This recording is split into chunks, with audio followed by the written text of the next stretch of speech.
সেই কাক ডাকা ভোর থেকে এখন রাত ৮টা পর্যন্ত শান্তিনীড়ের কারো মনে না আছে শান্তি, না যাচ্ছে তাদের পেটে খাবার। মান সম্মানের কথা ভেবে দিহানের কথায় রাজি হয়েছিল তারা, কিন্তু এটা যে তাদের কাল হয়ে দাঁড়াবে কে জানতো। আগে যদি তারা অনুষ্ঠান বাতিল করে দিত, আজ তাদের এতটা অপমানিত হতে হতো না। সব হয়েছে অরিনের জন্য। অরিন এভাবে না আসলে তাদের এভাবে অপমানিত হতে হতো না। তাই অরিনের উপর সবার অনেক ক্ষোভ। দুনিয়া উলটপালট হয়ে গেলেও তারা অরিনকে কোনো দিনই মেনে নিবে না। যদি দিহান কখনো অরিনকে বউ বলে মেনে নেয়, তাহলে এই শান্তি নিরে দুটি পরিবার হবে। দিহানকে সবাই আলাদা করে দিবে, তার সাথে সবার সম্পর্ক বিচ্ছিন্ন হয়ে যাবে। সবাই যে যার রুমে বসে আছে। হানিফ চৌধুরী ছেলের উপর যতটা রেগে আছেন, ততটা কষ্ট পাচ্ছেন আজকের এই অপমানে। উনি বেঁচে থাকার স্বাদ হারিয়ে ফেলেছেন। বারবার কানে বাজছে, আমাদেরকে এখানে তামাশা দেখানোর জন্য ডাকা হয়েছে। হানিফ চৌধুরী চোখের চশমাটা খুলে চোখের পানিটা মুছে শুয়ে পড়লেন। সুমনা অনেকক্ষণ ধরে শুয়ে আছেন। চোখ দিয়ে টপ টপ করে পানি পড়ছে। ফুপিয়ে কান্না করার শব্দ পাচ্ছেন হানিফ, কিন্তু কিছু বলছেন না। কি বলবেন? একই আগুনে যে তিনি নিজেও পুড়ছেন। দিহানের বড় চাচু রেগে আছেন সবার উপর। উনি আগেও সবাইকে না বলছিলেন যে দরকার নেই এইসব কিছু করার। তন্দ্রার মাকে ফোন দিয়ে না বলে দিব, কিন্তু সবাই দিহানের মাকে পাগল হয়ে গেছিল। এতদিনের অর্জন করার সম্মান আজ এভাবে নষ্ট হয়ে গেল। রাত পোহালে বাইরে যাবেন কি করে? মুখ দেখে হাঁটার মতো সম্মানটা কি আর রয়েছে? রাগে গিজগিজ করছে তিনি, কিন্তু কিছু বলতে পারছে না। ওনার নিজের ছেলেও যে এই কুকাজ করে বসে আছে। এদিকে লুপার মাসে কখন থেকে লুপার বাবাকে বুঝিয়ে যাচ্ছে এত টেনশন না করতে। ওনার এমনিতেই হাই প্রেশার, এভাবে টেনশন করলে হিতে বিপরীত হবে। ডাক্তার ওনাকে টেনশন করতে নিষেধ করেছেন, আর উনি সেই সকাল থেকে টেনশন করেই যাচ্ছেন। লুপার মা বিরক্ত হয়ে বললেন, আচ্ছা, টেনশন করলে কি সব কিছুর সমাধান হয়ে যাবে? যা হওয়ার তা হয়ে গেছে, আমাদের কি করার ছিল বল? কে জানতো আজ এই দিনটা আমাদের জন্য অপেক্ষা করছিল? তুমি বুঝবে না, সায়রা একটা ছোটোখাটো বিষয় না। আমার বাবা অনেক কষ্ট করে এই সম্মানটা অর্জন করেছে, আর আমরা সেটুকু ধরে রাখতে পারিনি। আজ জিহান দিহান এমন করেছে, কাল যে আমাদের ছেলেও এমন করবে না এটার তো কোনো গ্যারান্টি নাই। আমাদের ছেলে এখনো অনেক ছোট, ওকে আমরা নিজের মতো করে গড়ে তুলব। তুমি প্লিজ নিজেকে শান্ত করো। আমাদের রুহান এমন কিছু করবে না। এখন চলো, কিছু খাবে প্লিজ। ভাইয়ারা কেউ কিচ্ছুটি মুখে তুলছেন না। আমি খাবো না, আর ভাইয়াদের অসহায় মুখের দিকে তাকাতেও আমি পারবো না। তুমি লাইটটা অফ করে এসো, আমি একটু শোবো। এভাবে টেনশন করে অসুস্থ হলে বড় ভাইয়া মেজো ভাইয়াকে কে সামলাবে? যাও লাইটটা অফ করো। লোপার বাবা শুয়ে পড়লেন। লোপার মা লাইট অফ করে তিনি এসে খাটে বসে থাকলেন। কি আর করবেন, সবাই যেন কেমন জীবন্ত লাশ হয়ে গেছে। কারো মুখে কোনো কথা নেই। বারান্দায় বসে সিগারেট ফুঁকছে দিহান। সে অতটা সিগারেট খায় না, অতিরিক্ত কষ্ট বা টেনশনে থাকলে তবেই সে সিগারেট খায়। আজ তার খুব কষ্ট হচ্ছে, নিজের পরিবারের এমন পরিণতি তার চোখের সামনে হলো। আর সবকিছু কিনা তার জন্য হলো। সবসময় নিজের বাপ চাচাকে সবার সাথে সাথে মাথা উঁচু করে কথা বলতে দেখেছে, কখনো কাউকে মাথা নিচু করে কথা বলতে দেখেনি। আজ কিনা তার পরিবারের সবার মাথা নিচু হয়ে গেল। অরিনের প্রতি প্রচুর ঘৃণা জন্মেছে মনে। আজ এত কিছু হলো শুধুমাত্র অরিনের জন্য, কিন্তু দিহানের মনে অরিনকে নিয়ে যতই ঘৃণা থাকুক, সে পারে না অরিনের কান্না সহ্য করতে। কেন জানি অরিনের জন্য তার খুব মায়া হয়। সে চায় কঠিন থেকে কঠিনতম শাস্তি দিতে, কিন্তু পারে না। অরিনের মায়া ভরা চোখে যখন পানিতে ছলছল করে, তখন তার ভেতরে মোচড় দিয়ে ওঠে। কিন্তু এত মায়া থেকে কি হবে? অরিন তো তার পরিবারের শত্রু। তার বাবা মা সবার ছোট হওয়ার পিছনে অরিন দায়ী। হাতে সিগারেটটা শেষ করে সামনে রাখা গিটার নিয়ে সেটা বাজাতে লাগলো। গিটারের টুংটাং ধ্বনি তুলে চোখ বন্ধ করে নেয়। তার চোখে ভেসে ওঠে অরিনের সাথে প্রথম দেখা হওয়ার দৃশ্যটা। তারপর চোখে ভাসে সে রেস্টুরেন্টের টয়লেটের দৃশ্য, দিহানের পা ধরে অরিনের জুতা খুলে দেওয়ার দৃশ্য। দিহানের হাত আর চলে না, এইটুকুতেই থেমে যায়। খুব কষ্ট হচ্ছে তার। অরিনের কান্নারত চেহারা চোখে ভেসে উঠছে। দিহান গিটার রেখে কিচেনে যায়। বাসনের ঢাকনা সরিয়ে দেখলো সবকিছু যেমন রান্না হয়েছে তেমনই আছে। এত এত খাবার, এগুলো সব নষ্ট হবে? সব এত জ্ঞান শূন্য হয়েছে যে এগুলো গরিব মানুষদের দিয়ে দেওয়ার কথাটাও মাথায় আসছে না। একটা প্লেটে বিরিয়ানি নিল, কিছুটা সালাদও নিল। তারপর সেটা নিয়ে আসলো রূপার রুমে। লুপা হাঁটুতে মুখ গুজে কান্না করছে। দিহান এগিয়ে গিয়ে লুপার পাশে বসলো। কার উপস্থিতি পেয়ে মুখ তুলে তাকালো লুপা। কাঁদতে কাঁদতে চোখ মুখ লাল করে ফেলছে। দিহানকে দেখে যেন তার কান্না আরো বেড়ে গেল। কেঁদে কেঁদে দিহানকে জড়িয়ে ধরে বলল, আমাদের সাথে এমন কেন হলো ভাইয়া? যে মানুষগুলোর ক্ষমতা নেই আমাদের সামনে দাঁড়িয়ে কথা বলার, আজ তারা আঙুল তুলে কথা শুনিয়ে গেল। ভাইয়া, অরেন কেন এমন করলো বলো? কেন ওকে যেতে দিলা না, রাখলা কেন? কি করতাম আর বল? শুনিসনি ওর মা কি বলে গেছিল? আমি সেটা শোনার পরেও ওকে যেতে দিতাম কিভাবে? ও শুধু এই বাড়িতে এসেছে, কিন্তু এই খেলটা খেলেছে অন্য কেউ। তুই একবার ভাবতো, অরিন বন্দি ছিল আর এই ঘটনা আমরা ছাড়া কেউ জানে না। তাহলে এটা তন্দ্রার মা জানলো কেমনে? কেউ তো আছে যে আমাদের পরিবারেরই হয়ে আমাদের শত্রু। লুপা দিহানের বুক থেকে মাথা তুলে তাকালো। এসব কি বলছো ভাইয়া? কে এমন হবে? হ্যাঁ লুপা, কেউ তো আছে এমন যে আমাদের ক্ষতি চায়। কিন্তু আমাদের পরিবারের কেউ আমাদের ক্ষতি করবে কেন? দিহান লুপার কথা জবাব দিতে পারে না, কারণ নিজেরও মনে হচ্ছে তার পরিবারের কেউ তাদের পরিবারের ক্ষতি চাইবে কেন। দিহান একটা দীর্ঘশ্বাস ছেড়ে লুপাকে বলল, এখন ওঠ, ওকে এই খাবারটা খাইয়ে আয়। না ভাইয়া, আমি যাব না। প্লিজ লুপা, ও কিছু খায়নি, দেখলেও মনে হয় অনেক দুর্বল। এভাবে না খেয়ে থাকলে অসুস্থ হয়ে পড়ে। তাতে আমাদের কি ভাইয়া? কেন এত মায়া করছো ওকে? ও এসবের যোগ্য নয়। লুপা প্লিজ। তুমি যাও ভাইয়া, প্লিজ আমায় যেতে বলো না। ওর মুখটা দেখতে ইচ্ছে করছে না আমার। সারাটা জীবন কষ্ট করেছে, ছোটবেলা থেকেই সৎ মায়ের অত্যাচার সহ্য করে করে বড় হয়েছে। সৎ বোন নাকি অনেক মারধর করত। আমি জানতাম না ওর এই সৎ বোনটা তন্ত্রা আপু। ও কখনো আমায় নিজে কিছু বলেনি। অন্য একটা মেয়ে আমায় এসব বলতো। মেয়েটা তাদের ফ্ল্যাটেই থাকতো। জানো ভাইয়া, একদিন নাকি ওর সৎ বোন মানে তন্ত্রা আপু ওকে গলায় ওড়না দিয়ে ফাঁস লাগিয়ে দিয়েছিল, শুধুমাত্র অরিন দেরিতে ঘুম থেকে উঠেছিল সেই অপরাধে।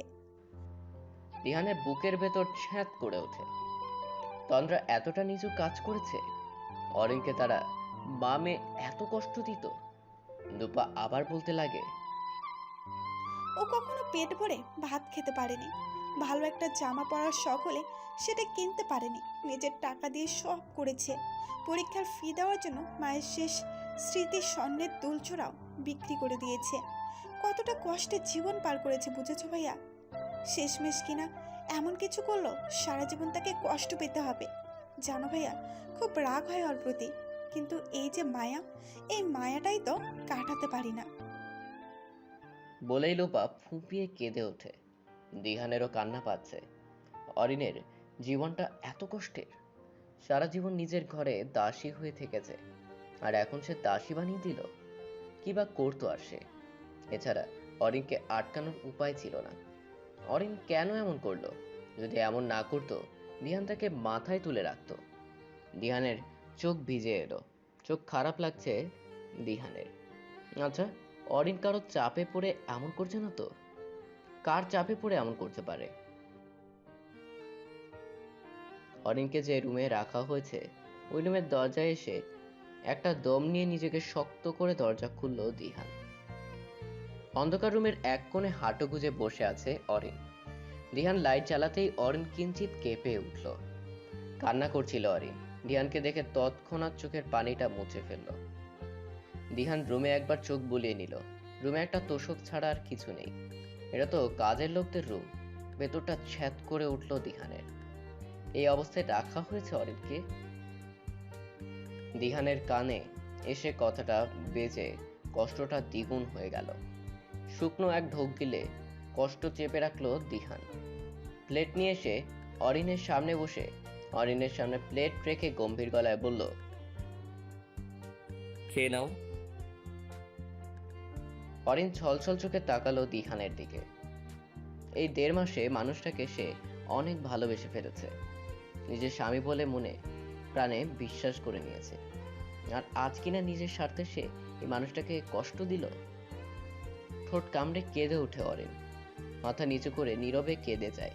দিহান অরিনকে এভাবে কাঁদতে দেখে নিজেরও কান্না পাচ্ছে। কিছু তো একটা কষ্ট আছে অরিনের, যা তাকে কুড়ে কুড়ে খাচ্ছে। কাপা কাপা হাতটা অরিনের দিকে বাড়িয়ে দিল। অরিনের চোখের পানিটা আলতো করে মুছে দিল। অরিন দিহানের চোখের পানি দিকে তাকিয়ে দেখলো সকালের যে তীক্ষ্ণ চোখ তাকে খুন করেছিল, সে চোখে এখন গভীর মায়া জড়িয়ে আছে। দিহান হাত ধুয়ে 1 লোকমা বিরিয়ানি নিয়ে আরিনের সামনে তুলে ধরল। হা করো। অরিন দিহানের দিকে তাকিয়েই থাকলো। দিহান আবার বলল, খাও। অরিন মুখে বলল, আস্তে আস্তে চিবুচ্ছে। গিলতে গেলে তার কষ্ট হয়, গলায় ব্যথা জমে আছে। অরিন হাত দিয়ে গলা চেপে চোখ চেপে খিঁচে ফেলে, তারপর খাবারটা গিলে চোখ খুলে দিহান ব্যাপারটা লক্ষ্য করে। অরিনের জিজ্ঞেস করে, গলায় কি হয়েছে তোমার? কই, না না, না তো কিছু না। বলে দিহান অরিনের হাত সরালো গলা থেকে। অরিনের গলায় জখম হয়ে আছে, যেন কেউ তার গলা টিপে ধরছিল। দিহান কপাল কুঁচকে জিজ্ঞেস করলো, কিভাবে হলো অরিন? অরিন কিছু বলল না, চুপ হয়ে থাকলো। দিহানের স্পষ্ট মনে হচ্ছে সকালে অরিনের গলায় এই দাগ দেখেনি সে। এখন তাকে কে আবার টলছে করছে? দিহানের মনে একটা প্রশ্ন জাগতেই দিহান অরিনকে বলল। এসব কেন করছো অরিন? অরিন চমকে ওঠে। দিহান আবার বলে, বলো অরিন, কেন করছো এমন? অরিন কথা ঘোরাতে বলল, খাওয়ান না, খুব মজা হয়েছে। দিহান আর একটু অরিনের মুখে দিল, তারপর আবার প্রশ্ন করলো, বলো অরিন, কেন এমন করছো? আপনি খাবেন না? আপনিও খান। দিহান কিঞ্চিত ধমক দিয়ে বলল। কিছু জিজ্ঞেস করছি। দিহানের ধমকে কেঁপে ওঠে অরিন। কি বলে? দিহানকে চুপ করাবে তার মাথায় আসছে না। এই কঠিন সত্যি কি করে বলবে সে? কি হলো বলো? আমি আপনাকে ভালোবাসি, তাই। দিহান চোখ বড় বড় করে অবাক হয়ে তাকালো। অরিন শুকনো এক ঢোক গিলে ভীতু চোখে দিহানের দিকে তাকালো। আপাতত এমন উত্তর ছাড়া কোনো কিছু তার মাথায় আসছে না। দিহান মনে হয় অনেক বড় শক খেয়েছে, এখনো হা হয়ে আছে। অরিনের ভয় লাগছে, ভয়ে গলা শুকিয়ে গেছে। অরিন ভয়ে ভয়ে বলল, পানি দেন। দিহান এসে গেল, ইতস্তত হয়ে গেল, গলা একটু ঝেড়ে বলল, তো তুমি খেয়ে নিও, আমি যাচ্ছি। দিহান প্লেট রেখে চলে গেল। অরিন ভয়ে আর এক ঢোক গিলল। আল্লাহ জানে এর শাস্তি কি দেয় দিহান। এদিকে দিহানের কানে বারবার এসে বিকট শব্দে বাজছে। আসলে কি সত্যি অরিন তাকে ভালোবাসে, নাকি অন্য কিছু? নিশ্চয়ই এটা ওই মেয়ের আর একটা চাল। না না, আরো কঠিন করতে হবে, আরো কঠিন। এভাবে দেখলেই দুর্বল হয়ে গেলে চলবে না। দিহান নিজের রুমে গিয়ে খাটের উপর বসে পড়ল। এভাবে অরিনের প্রতি নিজের দুর্বলতা থাকলে চলবে না, নিজেকে শক্ত করে চলতে হবে, এই প্রতিজ্ঞা মনে মনে করতে লাগলো। রাত 9টায় জিহাদের গাড়ি এসে থামে শান্তিনীর।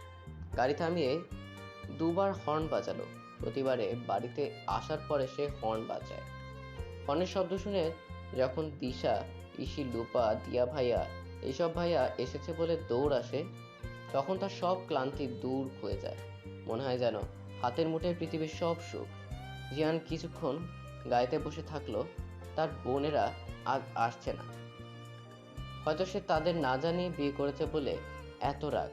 তাও আবার আজ রিহানের বিয়ে ছিল, সে সময় মতো এসে পৌঁছাতে পারেনি, তাই বলে হয়তো রাগটা আরো বেড়ে গেছে তাদের। জিয়ান গাড়ি থেকে নেমে পিছন থেকে নিজের লাগেজটা নিয়ে সদর দরজার দিকে পা বাড়ালো। কয়েকবার এগিয়ে গিয়ে তার মনে পড়লো সে একা না, তার সাথে লাড়াও আছে। জিহান আবার পেছন ফিরে আসলো গাড়ি। গ্লাসে ঠকঠক শব্দ করে নক করলো। লারা কোনো সারা শব্দ না পেয়ে নিচু হয়ে দাঁড়িয়ে গাড়ির ভিতর তাকালো। তাকাতেই তার চোখ আটকে গেল লারার ঘুমন্ত চেহারার দিকে। আকাশে এক থালা চাঁদ উঠেছে আর তার আলো এসে পড়ছে লারার মুখে। কালো রঙের একটা শাড়ি পরেছে লারা। ধবধবে ফর্সা লারার উপর চাঁদের আলো এসে পড়ায় তাকে পৃথিবীর সব থেকে সুন্দরী নারী মনে হচ্ছে।